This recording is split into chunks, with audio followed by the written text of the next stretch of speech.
ಮೊದಲನೇದಾಗಿ 2024ರಲ್ಲಿ ನಮ್ಮ P L D bank register ಆಗಿದ್ದು.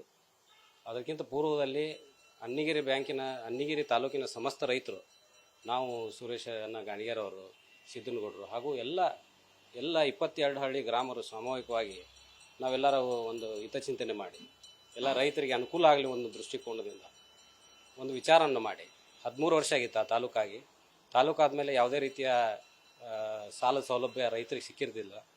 ಹೀಗಾಗಿ ಆ ಒಂದು ವಿಚಾರ ಇಟ್ಟುಕೊಂಡು 2024ರಲ್ಲಿ ನಾವೊಂದು ಪಿ ಎಲ್ ಡಿ ಬ್ಯಾಂಕನ್ನು ರಿಜಿಸ್ಟರ್ ಮಾಡಿದ್ವಿ.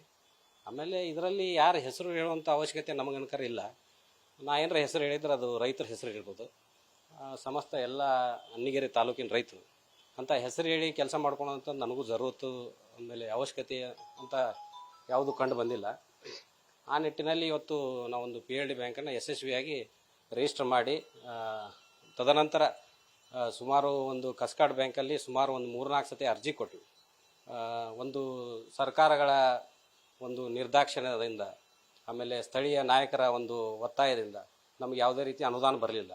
ಆಮೇಲೆ ಇದು ಆರೋಪ ಏನೇನೋ ಮಾಡಿದರು, ಅದರಲ್ಲಿ ಆರೋಪದಲ್ಲಿ ಯಾವುದೇ ಹುರುಳಿರುವಂಥದ್ದು ಸುಮ್ಮನೆ ರಾಜಕೀಯವಾಗಿ ಷಡ್ಯಂತ್ರವನ್ನು ವಿಚಾರ ಇಟ್ಕೊಂಡು ರಾಜಕೀಯವಾಗಿ ಯಾರು ಬೆಳಿಬಾರ್ದು, ಯಾರು ಯುವಕರು ರಾಜಕೀಯ ರಂಗಕ್ಕಾಗಲಿ ಸಹಕಾರ ರಂಗಕ್ಕಾಗಲಿ ಬರಬಾರ್ದು ಅನ್ನೋ ಒಂದು ಇಂಟೆನ್ಷನ್ ಇಟ್ಕೊಂಡು ಈ ಒಂದು ಇಂಥ ಘಟನೆಗಳನ್ನು ಇಂಥ ಒಂದು ಹಿನ್ನೆಲೆಯ ಒಂದು ವಿಚಾರವನ್ನು ಇಟ್ಟುಕೊಂಡು ಮತ್ತು ಏನು ನಮ್ಮ ತಾಲೂಕಿನಲ್ಲಿ ಹೊಂದಾಣಿಕೆ ರಾಜಕಾರಣ ಅಂತೇನು ನಾಯಕರು ಮಾಡ್ತಾ ಇದ್ದಾರಲ್ಲ, ಅದರಲ್ಲಿ ಕಾಣದ ಕೈಗಳು ಇದರಲ್ಲಿ ಇನ್ವಾಲ್ವ್ಮೆಂಟ್ ಆಗಿ ಸಾಕಷ್ಟು ವಿಚಾರಗಳನ್ನು ಈ ರೀತಿ ಆಗಲಿಕ್ಕೆ ಕಾರಣಗಳಾಗಿದೆ.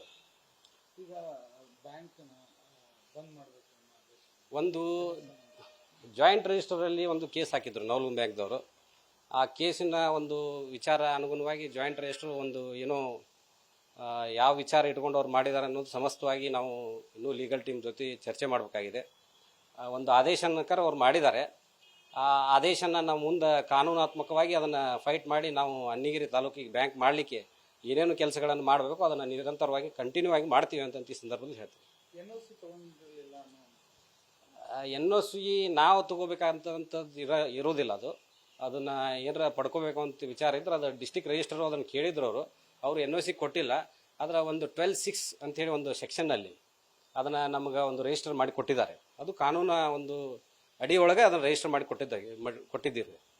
ಈಗ ಕಾನೂನು ನಿಯಮಗಳನ್ನು ಗಾಳಿಗೆ ತೂರಲಾಗಿದೆ ಅನ್ನೋದು ಆರೋಪ. ಯಾಕಂದರೆ 6 ತಿಂಗಳೊಳಗೆ ಕಾರ್ಯಾರಂಭ ಆಗಬೇಕು, ಅದ್ರ ಜೊತೆಗೆ ಹಲವಾರು ನಿಯಮಗಳನ್ನ ಉಲ್ಲಂಘನೆ ಮಾಡಲಾಗಿದೆ. ಯಾವುದೇ ರೀತಿಯ ನಿಯಮಗಳನ್ನು ಉಲ್ಲಂಘನೆ ಮಾಡಿಲ್ಲ.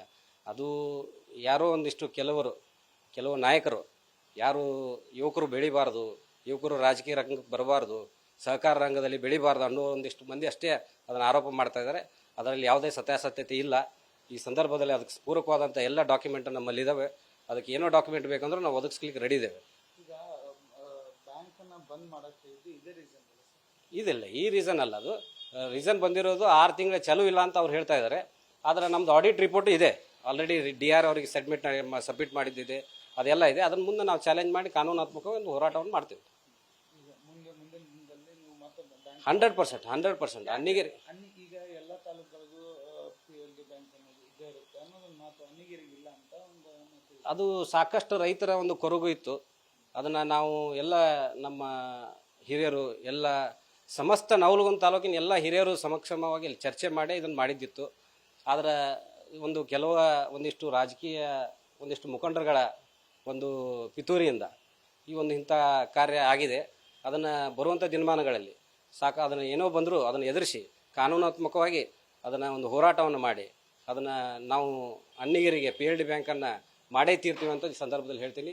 ಸುಮಾರು ಕರ್ನಾಟಕ ರಾಜ್ಯದಲ್ಲಿ ಯಾವ್ಯಾವ ಹೊಸ ತಾಲೂಕಾಗ್ಯಾವ, ಇವತ್ತು ಅಳ್ನಾವರ ಇರ್ಬೋದು, ನಮ್ಮ ಸುತ್ತಮುತ್ತಲ ತಾಲೂಕು ಅಂತಂದ್ರೆ ಅಳ್ನಾವರ ಇರ್ಬೋದು, ನಮ್ಮ ಜಿಲ್ಲೆಯಲ್ಲಿ ಬೆಳಗಾವದಲ್ಲಿ ಕಿತ್ತೂರು, ಎಲ್ಲ ಹೊಸ ತಾಲೂಕುಗಳು ಕೂಡ PLD ಬ್ಯಾಂಕ್ ರಚನೆಯಾಗಿ ಸುಮಾರು ವರ್ಷಕ್ಕೆ 2 ರಿಂದ 3 ಕೋಟಿ ಅನುದಾನ ಬಂದು ಅಲ್ಲಿ ಸಾಕಷ್ಟು ರೈತರಿಗೆ ಅನುಕೂಲ ಆಗ್ತಾಯಿದೆ.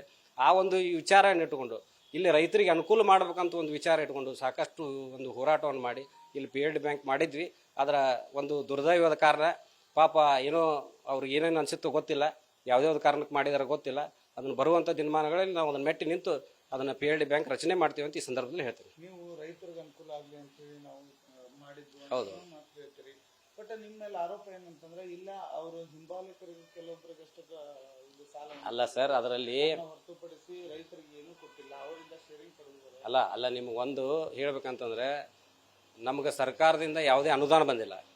ನಾವು 776 ಜನಗಳ ಶೇರನ್ನು ಕಲೆಕ್ಟ್ ಮಾಡಿದ್ವಿ, ಸುಮಾರು 9,30,30,000. ಅದರಲ್ಲಿ ಒಂದು ಗೌರ್ಮೆಂಟ್ ಆಫೀಸನ್ನು ಅಂದರೆ ಅಲ್ಲಿ ಮುನ್ಸಿಪಾಲ್ಟಿ ಒಂದು ಆಫೀಸನ್ನು ಒಂದು ಬಾಡಿಗೆಗೆ ತಗೊಂಡು ಸುಮಾರು ಒಂದು 8 ಜನಕ್ಕೆ ಒಂದು ಬ್ಯಾಂಕ್ ನಡೆಸಲಿಕ್ಕೆ ಏನು ಖರ್ಚು ವೆಚ್ಚ ಇದೆ ಆ ಒಂದು ವಿಚಾರವನ್ನು ಇಟ್ಕೊಂಡು ಒಂದು 8 ಜನಕ್ಕೆ ಸಾಮೂಹಿಕವಾಗಿ ರೈತರಿಗೆ, ಅದು ಶೇರ್ ಯಾರಿದ್ದಾರೆ, ಶೇರ್ ಹೋಲ್ಡರ್ಸ್ ಯಾರಿದ್ದಾರೆ, ಅವ್ರಿಗೆ ಎಷ್ಟು ಸಾಲವನ್ನು ಕೊಡುವಂಥ ಕೆಲಸವನ್ನು ನಾವು ಮಾಡಿದ್ದೇವೆ. ಅದರಲ್ಲಿ ಎಷ್ಟು ರೈತರು ಪೇಮೆಂಟ್ ಮಾಡಿ? 776 ಜನ, 776 ಜನ, 22 ಹಳ್ಳಿಗಳು, 22 ಹಳ್ಳಿ, 1700-1800 ರೈತ ಕುಟುಂಬಗಳಿದಾವೆ ಅಲ್ಲಿ. ಅಂದ್ರೆ ಏನು ಸಂಚು ಮಾಡಿದ್ದ ಹೇಳೋ ಮಾತಿನ ಪ್ರಕಾರ? ಇಲ್ಲ ಅದು ಕೊಂಡ್ರೆ ಒಂದು ಸಂಚು ಅನ್ನೋ ಮತ್ತೊಂದು ಯಾವ ರೀತಿ ಅಂತ ಹೇಳಿದ್ರೆ ಅಂದ್ರೆ ಯುವಕರು ಬೆಳಿಬಾರ್ದು. ಹೌದೌದು, ಅದ್ರಾಗ 100%. ಈಗ ಇದರಲ್ಲಿ ಎಲ್ಲರಿಗೂ ಗೊತ್ತಾಗುವಂಥ ವಿಚಾರ ಇದು. ಇಲ್ಲಿ ನಾವು ಸುಮಾರು 4-5 ವರ್ಷಗಳಿಂದ ನವಲಗುಂದ ವಿಧಾನಸಭಾ ಕ್ಷೇತ್ರದಾದ್ಯಂತ ನಾವು ಒಂದು ಯುವಕರನ್ನು ಪಡೆ ಕಟ್ಟಿಕೊಂಡು ಒಂದು ನಿರಂತರವಾದ ಒಂದು ಹೋರಾಟವನ್ನು ಮಾಡಿಕೊಂಡು ವಿರೋಧ ಪಕ್ಷಗಳ ಒಂದು ವಿಚಾರವನ್ನು ಇಟ್ಕೊಂಡು ಹೋರಾಟವನ್ನು ಮಾಡ್ಕೊಂಡು ಬಂದಿರುವಂಥದ್ದು ನೋಡ್ಕೊಂಡು ಬಂದು ನಮ್ಮ ಕುಟಾಗಿರುವಂಥ ಜನಬೆಂಬಲವನ್ನು ನೋಡಿ, ಜನರ ಒಂದು ವಿಚಾರಗಳನ್ನು ನೋಡಿ ಇವರೆಲ್ಲ ಯಾರು ಬರಬಾರ್ದು ಆ ರಂಗಕ್ಕೆ ಅನ್ನೋ ಒಂದು ವಿಚಾರ ಇಟ್ಕೊಂಡು ಇದನ್ನೆಲ್ಲ ಮಾಡಿದ್ದಾರೆ.